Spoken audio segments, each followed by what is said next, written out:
chuck in a few numbers for you for the beanies on the bus. Hey, welcome to Port Nelson's Open Day. Once every 3 years we do this. Big Brothers Big Sisters is our charity, and they do a fantastic job in the community of matching up mentors with young boys and girls. So got some loose change in your pocket. Find a bucket, that'd be great. So if you've got any questions, just throw them kind of my way. I'll do my best to answer them. So we've just left the Patterson Logistics Centre, so that's just opened 2 weeks ago. It's 13,200 square metres of warehouse space for the wine industry. And as I said, since the finance guy, I'll chuck a number in there, $10.6 million to build that. So Port Nelson is owned by Tasman District Council and Nelson City Council 50-50. And we pay a dividend to them every year, around about $4.5–5 million a year. And my understanding is that's about 2% of the rate take, so it's pretty healthy.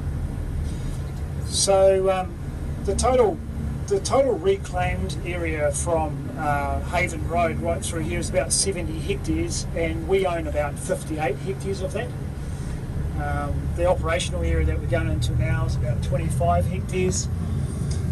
8 hectares around for the container yard, and I'll talk about it more later, but about 5 hectares for the log yard.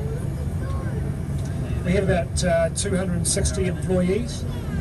A good percentage of those are casual, just simply because of the rotation of the vessels. We have around about 1.5 kilometres of wharves, and we'll go on to each one of those, and I'll explain a little bit about their function as we go around.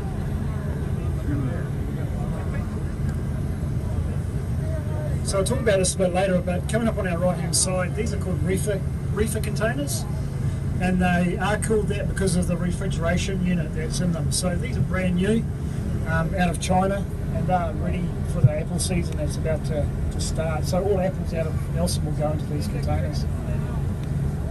Someone asked me on another tour just how many apples are in there, so it's about 25 tonne of apples get loaded in there, and altogether it'll be about 40 to 45 tonne box all up. So we're just going to park here. So Port Nelson has a number of business units. Now one of those is Keypack, and we're right in the middle of Keypack now, and so this was set up in 2000 to support the local processed forestry industry. So what happens in here is MDF and LVL is packed into containers, and we've got a few static displays here showing just how that's happening. Altogether we've got about 23,000 square metres of undercover storage, and this shed on our left is, we've got these original names for sheds like 6, 7, 4, and so on our left is shed 7, and so right now all those bottles have been transferred out of there over to the new warehouse. Do about 12,000 containers of MDF and LVL per annum.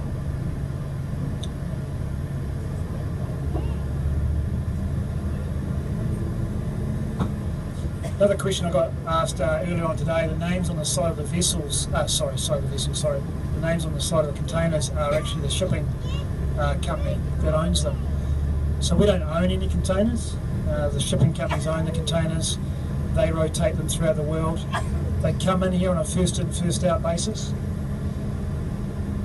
Another question I got asked earlier today is, how are they managed, how are they tracked? Every container has a code, and so we know where every container is on the port, what's in it, where's it going, how much it weighs, and also we know what they call them slots, what slot they'll go in on the vessel, depending on where they're going to come off.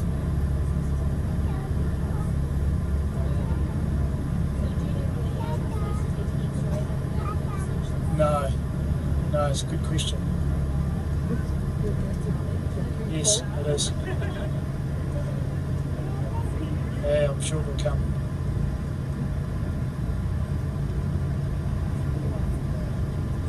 So you may hear the terminology TEU, 20-foot equivalent unit. So the boxes are either 20 foot or 40 foot. So if you have a 40 foot box, obviously that's 2 TEU.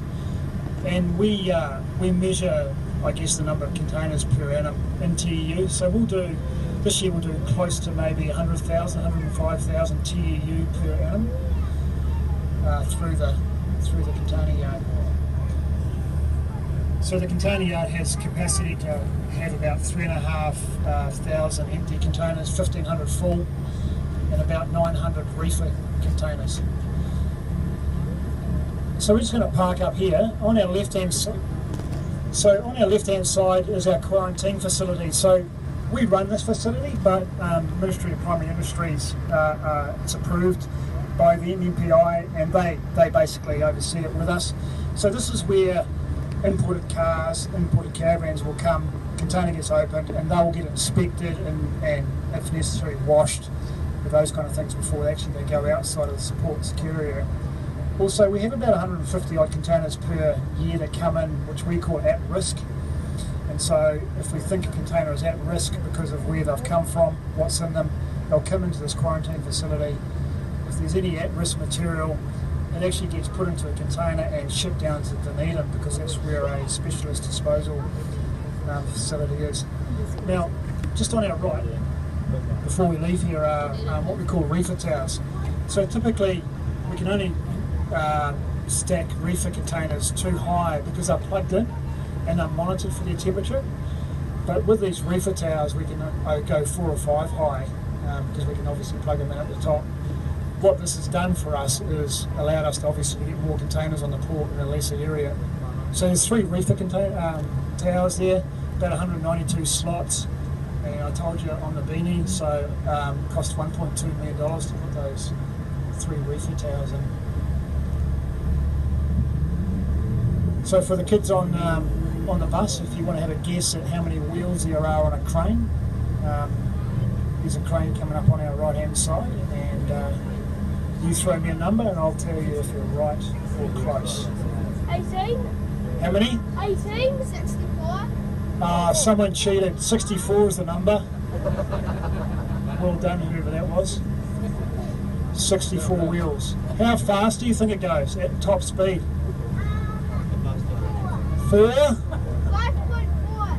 Mate, that was close. It's 5 kilometres at top speed. So we're just going to stop here, because I think those crane drivers have probably one of the best officers in Nelson, if it's not raining or windy. I don't know whether you realise, but this cut through the boulder bank is actually man-made. It was put there in 1906, and prior to that, ships would come around Hortashore Island, around Five Share Rock. And it was actually the ship called Five Share that hit that rock, which is where Five Share gets its name from. So the cut was put in 1906, and it was widened in 1920 to 106 metres. So ships, we're a tidal, what they call a tidal port. So ships come in and out on the tide, and the draft is about 10 metres for the ship. The channel is about 8.1 metres deep. So I'll talk a bit more about that in a moment.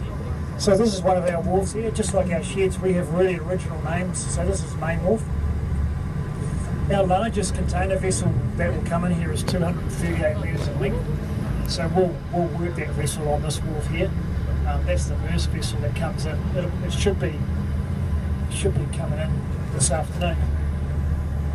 So so we'll work that container vessel here. The majority of the other container vessels are worked on this other wharf that we're coming up to here. Now, just as we cruise on by on our right hand side, we have 2 types of, I guess, kit working in the container yard. An ECH, ECH and an FCH. So ECH is an empty container handler, and an FCH is a full container handler. And this is one of each, just to our right. We've just recently invested in a twin spreader. What that means is that our empty container handlers, rather than picking up 1 box at a time, they'll pick up